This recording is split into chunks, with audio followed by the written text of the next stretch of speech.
Right now, something is shifting beneath the Philippines. Not one isolated earthquake, not a single violent rupture, but a pattern, one that scientists are struggling to ignore.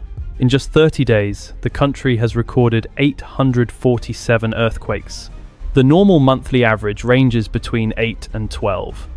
That is nearly 70 times more seismic activity than usual. 847 tremors, 847 stress adjustments, 847 pulses moving through the crust. On the surface, many of them were small, some were barely felt, but underground size is not the only thing that matters. Every quake redistributes pressure. Every shift alters the balance of forces locked within the Earth's crust. This does not look like random aftershocks. It does not resemble the predictable rhythm the archipelago has lived with for generations. Data suggests something more organized, a sequence, energy transferring from fault to fault, region to region, as if the system itself is adjusting. Seismologists are not alarmed by noise, they are alarmed by patterns. When mapped carefully, the recent activity does not scatter evenly across the country. It appears to be migrating. Pressure building in one region, easing in another, then shifting again. And if you trace that directional flow northward, it leads to one fault line that has remained silent for centuries. A 100-kilometer fracture running directly beneath the densest urban corridor in the nation. Its name is West Valley Fault, and it has not ruptured since 1658. The West Valley Fault does not sit on the outskirts of danger. It does not run quietly through empty countryside. It cuts directly through the core of Metro Manila, beneath highways, rail lines, business districts, hospitals, schools, and tightly packed neighborhoods where more than 13 million people live and work every day. Stretching roughly 100 kilometers from north to south, the fault begins in Bulacan, threads through Quezon City, passes beneath parts of Makati's financial center, continues under Pasig and Marikina, and extends toward Laguna and Cavinti. It is not approaching the capital, it is inside it. What makes this fault especially dangerous is not constant movement but silence. Historical records show its last major rupture occurred in 1658. That means it has remained locked for more than 3.5 centuries. Geological studies estimate that large ruptures along this system tend to occur roughly every 400 to 600 years. By that measure, the fault is no longer early in its cycle. It is deep within it. To understand the risk, imagine a massive spring compressed slowly year after year. Tectonic forces do not stop. The Philippine sea plate continues pushing. Stress continues accumulating. The rocks along the fault remain locked in place, resisting movement, but only up to a limit. Scientists who study this system do not debate whether it will rupture again. The consensus is clear, it will. The uncertainty lies only in timing. And timing becomes more unsettling when the surrounding region begins to show abnormal seismic acceleration. Because when a fault has stored centuries of pressure, even small additional stress can matter. Most people think of an earthquake as a contained event. The ground shakes, damage occurs, and the energy disappears. The danger feels local, confined to the place where the fault slipped. But that is not how the planet works. When an earthquake ruptures, it does not simply release energy downward. Stress radiates outward through the crust at speeds approaching 8 kilometers per second.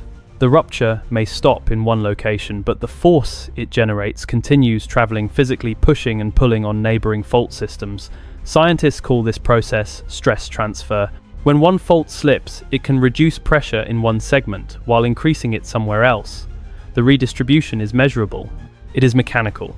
It follows the physics of rock friction and plate motion. Pressure does not vanish, it migrates. History provides clear examples. The 1992 Landers earthquake in California altered stress levels across multiple western states. The 2004 Sumatra earthquake reshaped fault stability throughout the Indian Ocean basin. Large ruptures can influence regions hundreds, sometimes thousands of kilometers away. The Philippines is particularly vulnerable to this effect because its fault systems are tightly interconnected. The West Valley Fault, the East Valley Fault, the Philippine Fault Zone, and offshore trenches are not isolated structures. They function as parts of a broader network beneath the archipelago. When activity increases in one region, whether in Mindanao, the Visayas, or offshore trenches, the resulting stress shifts do not stay there. They propagate northward and inward through the crust. That is what makes 847 earthquakes in a single month so concerning. Individually, many of them were minor. Collectively, they represent repeated stress adjustments across an already loaded system. And at the terminal end of that system sits a fault that has not moved in centuries. For decades, seismic activity in the Philippines followed a rhythm scientists understood, even if they could never predict the exact moment of rupture. The country typically recorded around 100 measurable earthquakes per year. Many were small, some caused localized damage, but the overall pattern remained relatively stable. Tension building, releasing, then resetting in cycles the scientific community could track. That rhythm changed in 2025. The shift did not begin quietly. A magnitude 6.9 earthquake struck near Cebu, killing dozens and damaging infrastructure across the Visayas. Rescue teams worked through collapsed concrete and fractured roadways. The event alone was severe, but it did not stand alone for long. 10 days later, a magnitude 7.4 earthquake struck Mindanao with violent intensity.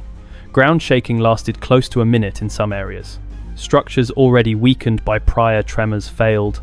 Within hours, a magnitude 6.9 aftershock followed from the same system. Scientists refer to this as a double earthquake, two significant ruptures in rapid succession along a connected fault network. The human toll mounted, injuries climbed into the thousands. Communities had no time to stabilize before being struck again. Then came the broader realization. Within a single 30-day window, 847 earthquakes were recorded nationwide, not isolated clusters, not a localized swarm. Activity was appearing across multiple fault systems simultaneously. Advanced monitoring data began to show something unsettling: synchronized responses. 7 major fault structures registering adjustments within compressed timeframes. This was no longer routine seismic noise. It was a pattern deviation, a system accelerating beyond historical norms. And in complex tectonic environments, acceleration is rarely meaningless. If the West Valley Fault ruptures, the models project a magnitude 7.2 earthquake, possibly higher. But numbers alone fail to capture what that would mean in real time. The shaking would last between 60 and 90 seconds. That may not sound long, but in seismic terms, 90 seconds is an eternity. Ground acceleration would exceed the structural limits of many buildings constructed before modern seismic codes were enforced. High-rise towers in Makati and Bonifacio Global City would sway violently, their steel frames, absorbing forces they were never originally designed to endure. Older, mid-rise residential blocks could experience partial or total collapse within moments. Engineers estimate that more than 170,000 structures could be damaged or destroyed. Informal settlements, densely packed communities, built without reinforced foundations, would face near total devastation. Walls would separate from frames, roofs would fall inward, narrow alleyways would fill with debris in seconds. Then comes liquefaction. In low-lying and reclaimed areas of Metro Manila, saturated soil could temporarily behave like liquid under intense shaking. Buildings would tilt, roads would buckle, foundations would sink unevenly into ground that no longer behaves like solid earth.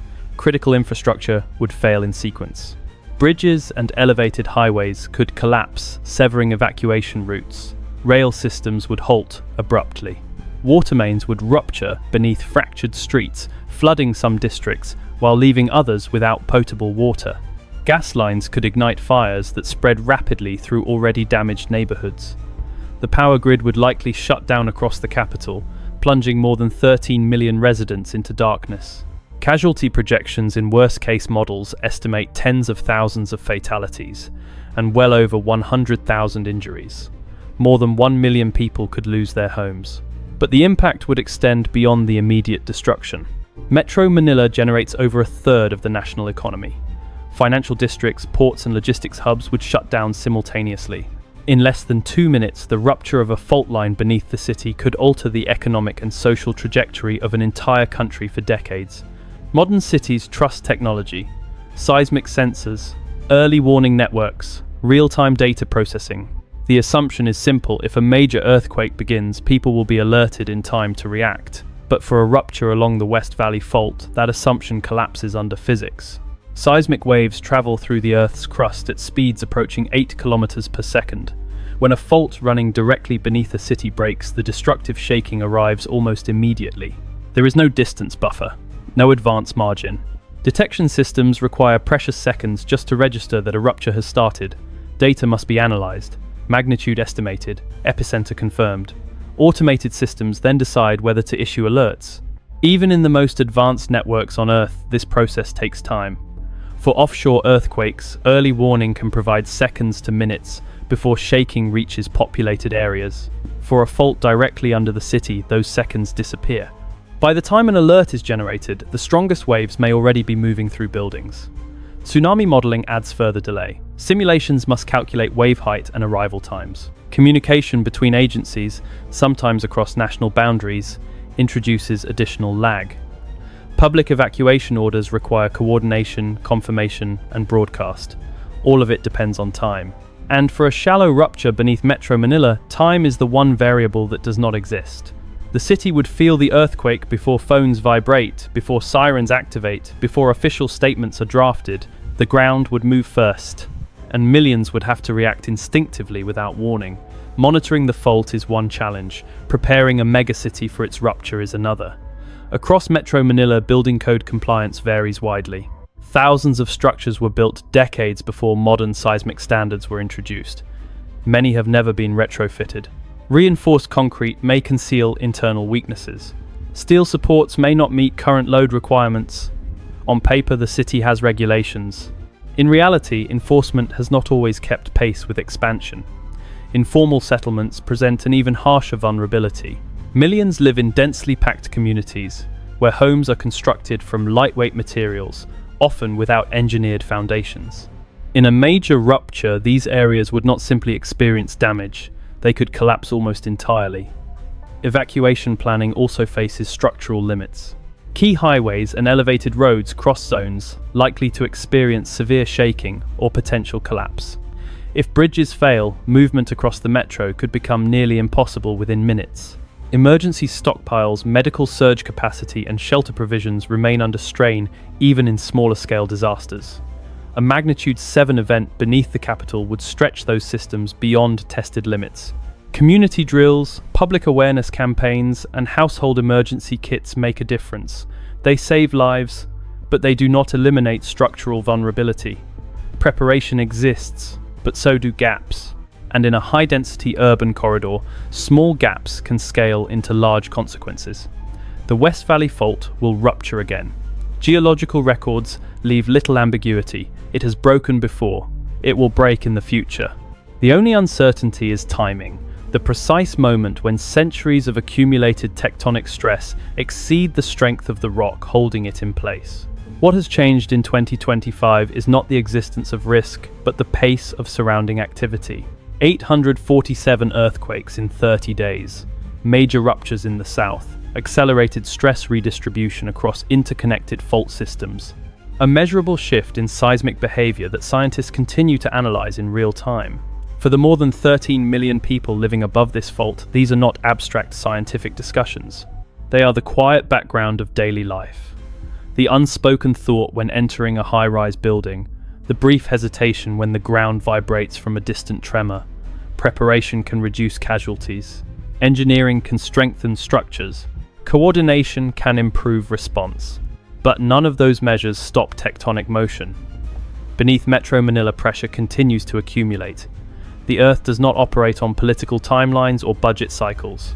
And when the stored energy is finally released, the question will not be whether the fault moved, but how many were ready when it did. If you found this breakdown valuable, consider subscribing for deeper evidence-based analysis of major seismic and geological risks across the region. These events are complex, and understanding them requires more than headlines. It requires context. Leave a comment below with your thoughts. Do you believe the recent surge in activity is part of a larger pattern or a temporary spike? Your perspective matters, and thoughtful discussion helps everyone stay informed. Like this video if you want more in-depth coverage, and share it with someone who lives in or cares about the Philippines. Awareness does not create fear, it creates preparation.